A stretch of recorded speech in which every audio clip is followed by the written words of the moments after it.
Alright, welcome back to more Elder Scrolls Online. Let's see, we're still in the Dark Brotherhood headquarters. I think that's it, yeah. We're still in the headquarters. And we still have to talk to Elam Jarols. But first, before we do that, there's a book I want to take a look at here. This is the 5 Tenets, with annotations by Speaker Tyrannus. Brothers and sisters, we are predators, but we are not animals. We bow to no law of nation or alliance, but we have rules and morals. Break or neglect to follow these tenets at your own peril. Expulsion from the Brotherhood is the least of the punishments awaiting such reprehensible traitors. Obey these 5 tenets, and your devotion shall never come into question. Tenet 1. Never dishonor the Night Mother. To do so, is to invoke the wrath of Sithis. Revere the Night Mother, for our unholy matron serves as the source of our contracts, the lifeblood of the Brotherhood. Tenet 2. Never betray the Dark Brotherhood or its secrets. To do so is to invoke the wrath of Sithis. We thrive in the shadows.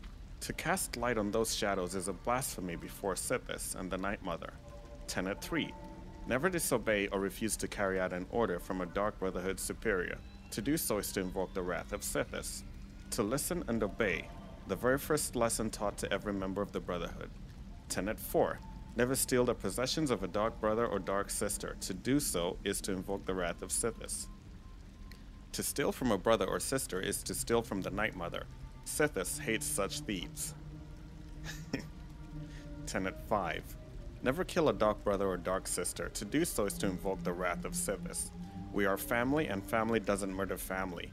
Unless a member has been cast out, his or her life is as sacred as your own. Know that it is not your kin who will come to judge you should you fail to uphold this compact. Remember the story of the Wraith told to every new initiate. This is more than a mere fable.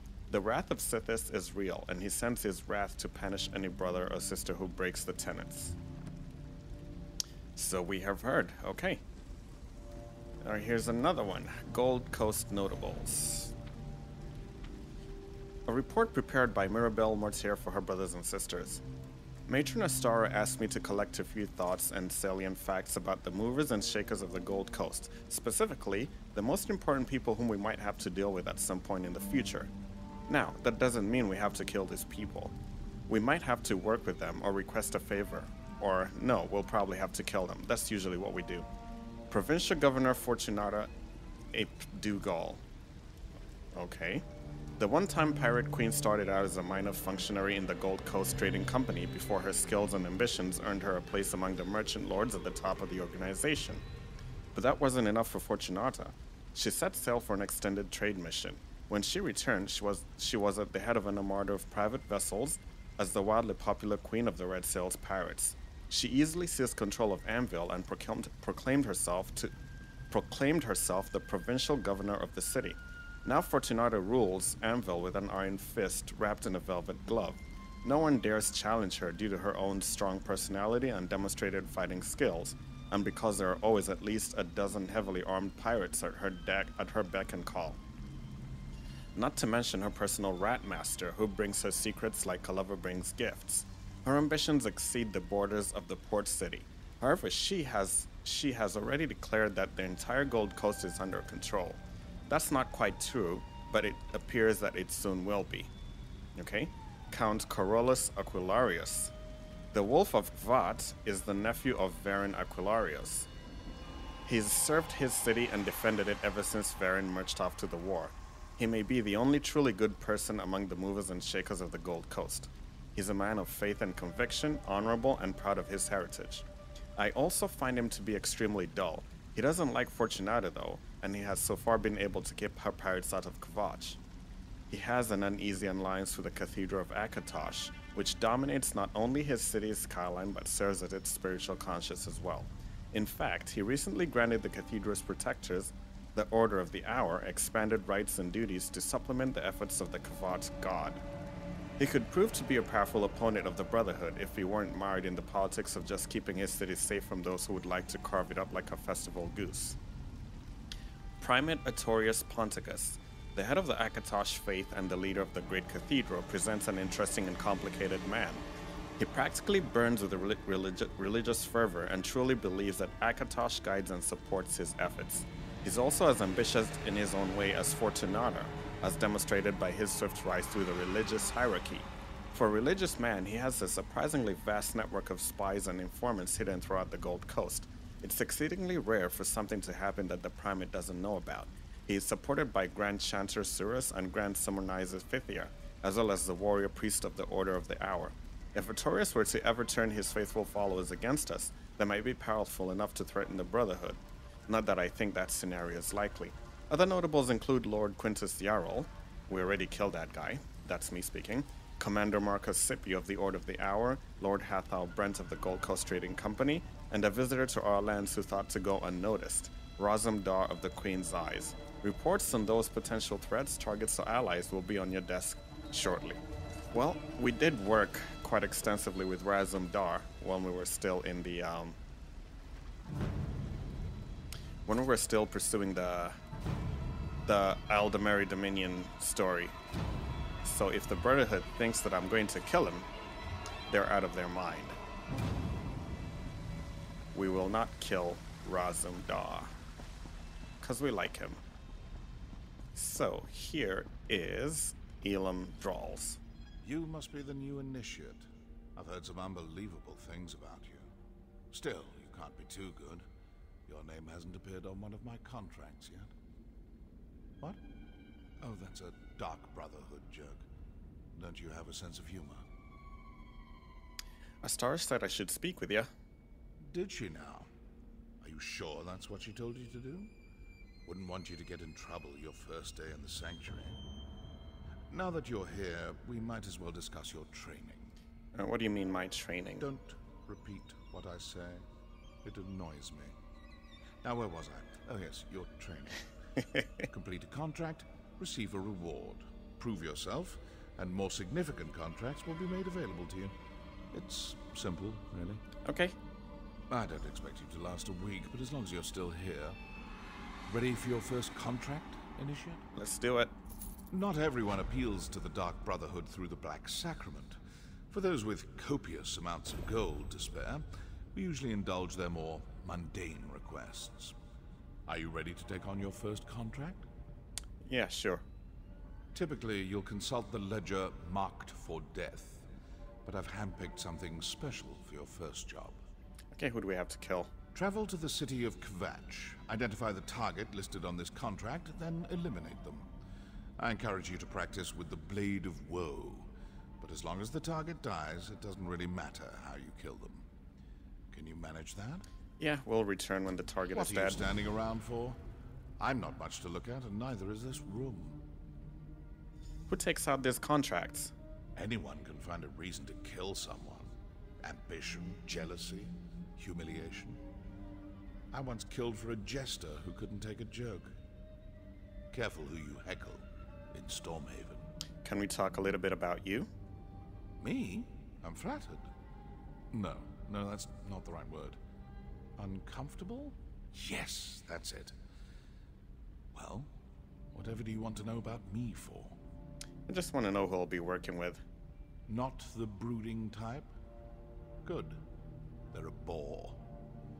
I've been with Astara at this sanctuary since its inception. More years than I care to remember. In that time, I've done enough contract killing to know how to drum up business. It's my charm. I'd like to know more about the contract. Anyone can find a reason to kill someone. Okay. I really love how he said, don't repeat what I say. It really annoys me. Okay, so we need to go to Kvatch. Or Kvat, however you pronounce that.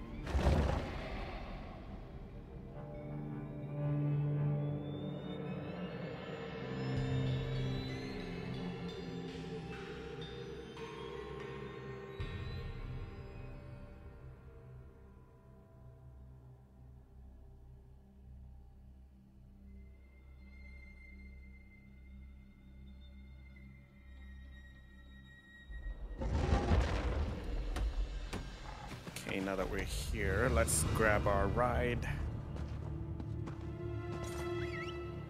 And let's go see this poor soul who just annoyed somebody.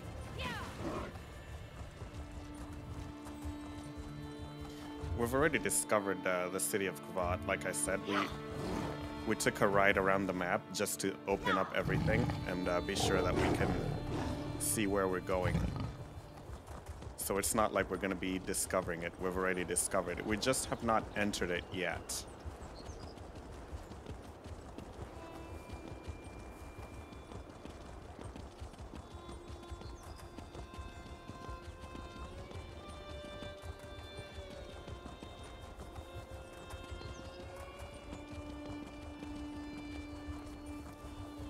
Well, I'm not sure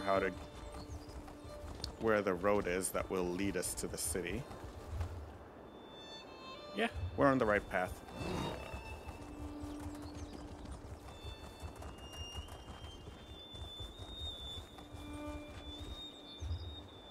Okay. This guy may be a problem.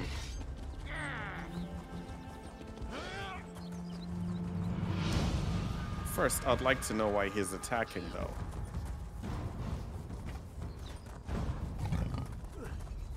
Why are these people attacking on sight?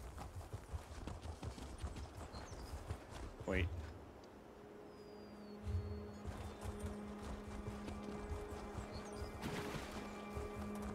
Why are they attacking on sight?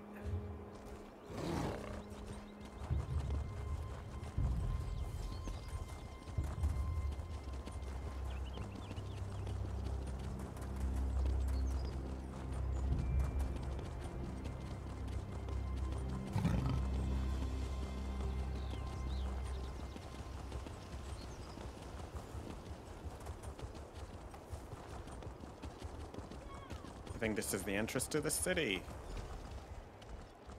We need to kill Augustina Salvius.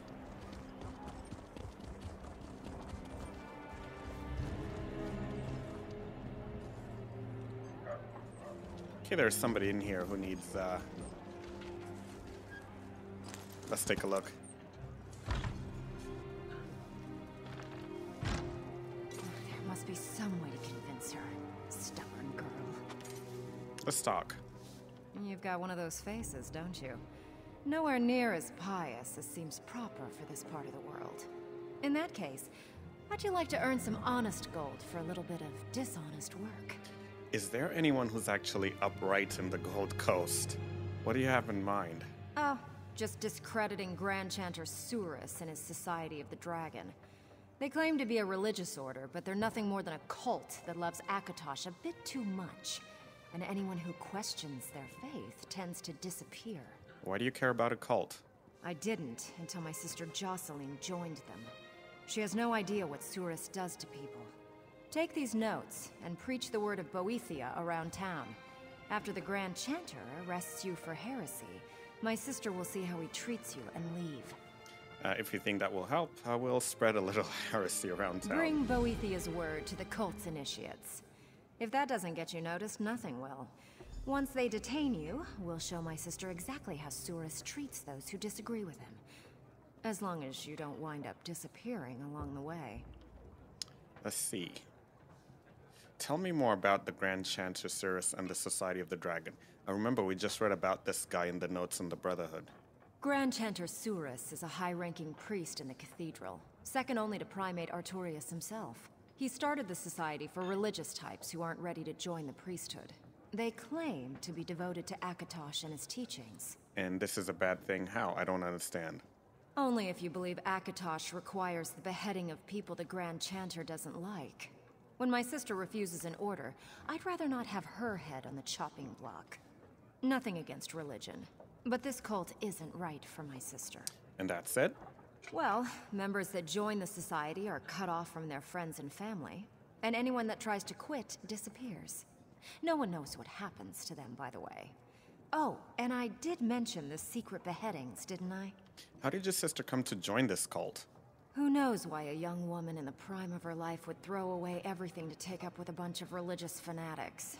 I suppose it had something to do with that job that went sideways when I had to kill Jocelyn's best friend. Tell me about that. I'm afraid I had no choice. A rival of mine hired him to kill us when we attended a meeting. I learned his true intentions too late to decline the invitation. I never let my enemies make the first move, so I ended him before he could end us. So she left you and joined the cult as a result. Jocelyn was mad at me, mad at him, mad at life in general. She decided that piracy wasn't for her. She wanted to serve a higher purpose. Unfortunately, this particular higher purpose is worse than piracy.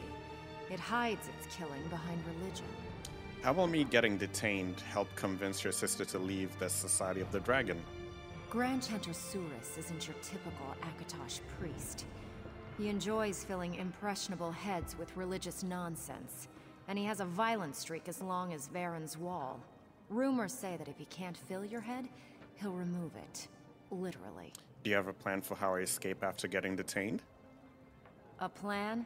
Yes, I have a plan. But let's not spoil the surprise. Just be ready for my signal and follow my lead. Now get out there and spread some heresy. I can't wait to see how the Society initiates Squirm. Alright. That's an interesting one. Just for purposes... What's this? Great Cathedral closed. Great Cathedral closed. By the order of Vittorius Ponicus, Primate of Great Akatosh, let it be known that public access to the Grand Cathedral of Akatosh will be denied while work crews conduct maintenance and renovations to the aging stonework and creaking floorboards of our magnificent house of worship. This does not, however, mean that worship discontinues within the holy city of Kvat. The Tsar diligent chanters and sermonizers will walk among you, spreading the word and will of Akatosh on the other defines. Just as the loyal swords of the Order of the Hour defend our hearths and homes, let the words of the chanters and sermonizers shore up your spirits and fill you with the truth of the dragon god of time. Interesting. Let's take a look upstairs before we move on. You never know what could be hiding around here.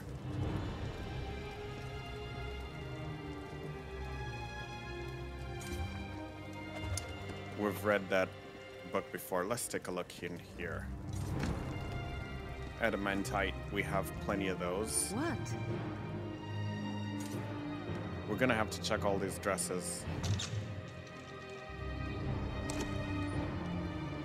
You never know what we could find in there. It could be a crafting motif. It could be anything.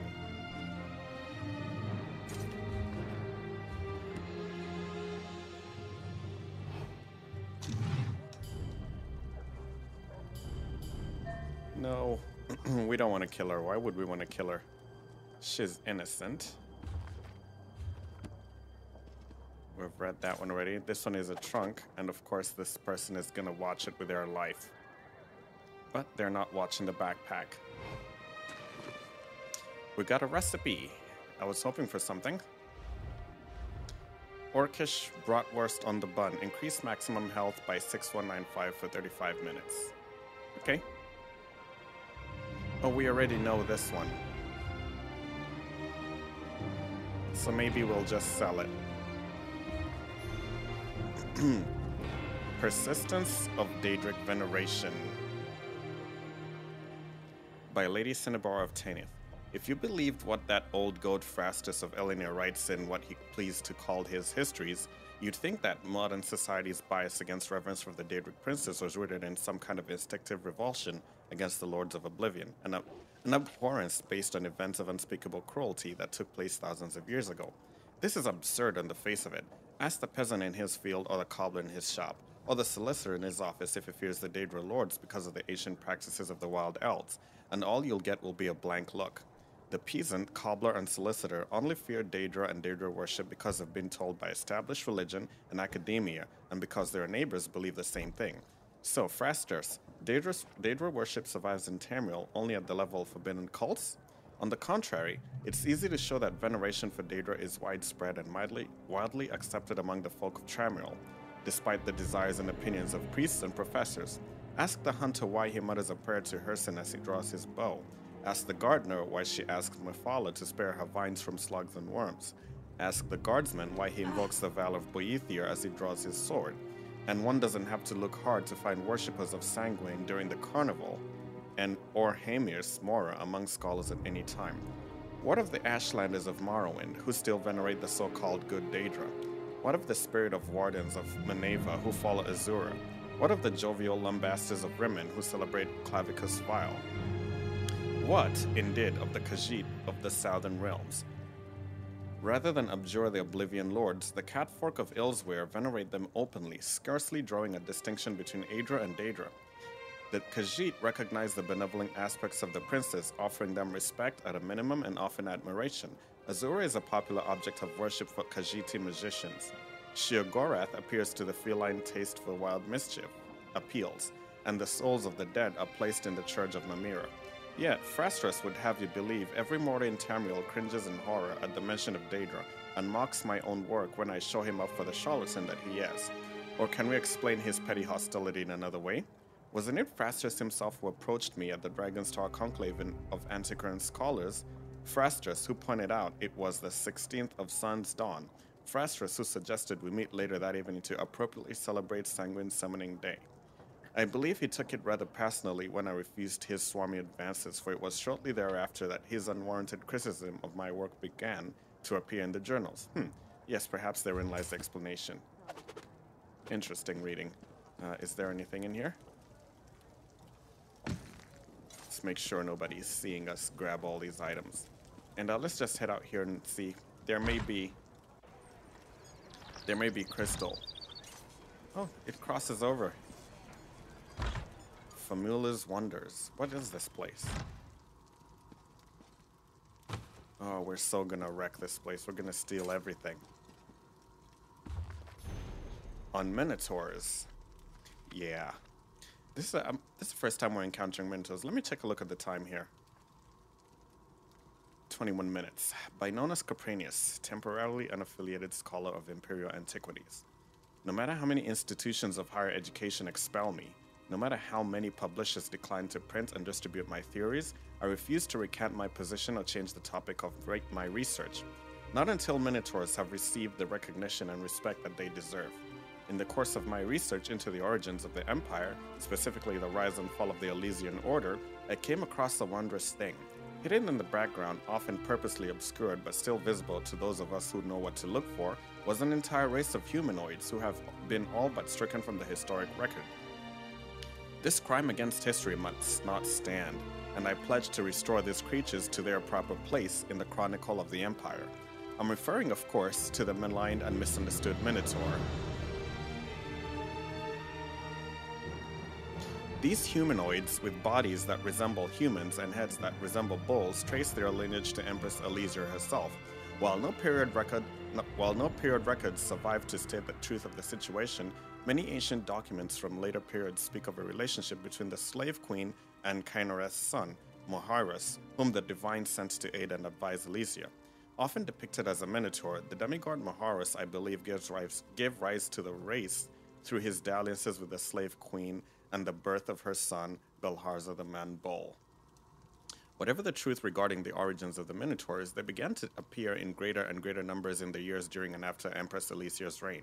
I contend that the early Minotaurs were as intelligent and cultured in their own way as any elf or orc or Khajiit. Fiercely loyal to the Empire, the Minotaurs were among Empress Elysia's most devoted defenders. Certain art and tomes from the time hint as much, but many of my detractors want to know where the hard evidence is to back up my claims. Unfortunately, much of that evidence was destroyed in the intervening period while the misnamed Elysian Order held sway over the Empire. It was, after all, the Elysian Order that followed the rigorous Elysian doctrines of all the rules and regulations set forth by the 77 inflexible doctrines. The most notorious were those firmly opposed to the elves. I contend that the Order wasn't restricted to anti-elven sentiment. I believe its resentful followers applied the doctrines to any non-human races they felt like persecuting, including the Minotaurs. One remaining fragment from an ancient tablet known as the Belharza Stone shows what most scholars agree is a section of a larger carving depicting Belharza the Man-Bull, second emperor of the Elysian Empire, facing down enemies. My own study of the fragment tells a very different story.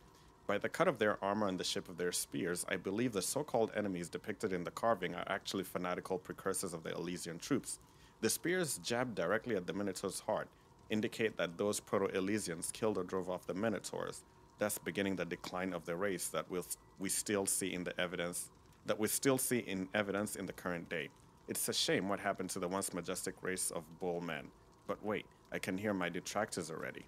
They demand more evidence. Evidence that I fear was wiped out along with 100 other atrocities committed by the Elysian Order. But I do have one more fact to consider, and it's evident to anyone willing to travel to specific cities and watch the activity of the Minotaurs from a safe distance. If you happen to study the Minotaur in the wild, you'll find that they often congregate at or near ancient sites of significance to the Empire. Why? I contend it's because they have an instinctual memory of a time when they were fierce defenders of the fledgling Empire. I contend that they were drawn to such sites, compelled to continue to defend them, despite the actions of the Elysian Order that arose and all but destroyed these remarkable creatures. Oh, scoff if you must, go ahead. I've suffered worse. But take a moment and at least consider what I've presented. Then ask yourself, why do the Minotaurs guard these ancient imperial sites? Maybe in that question you'll come to appreciate the Minotaurs, at least a little.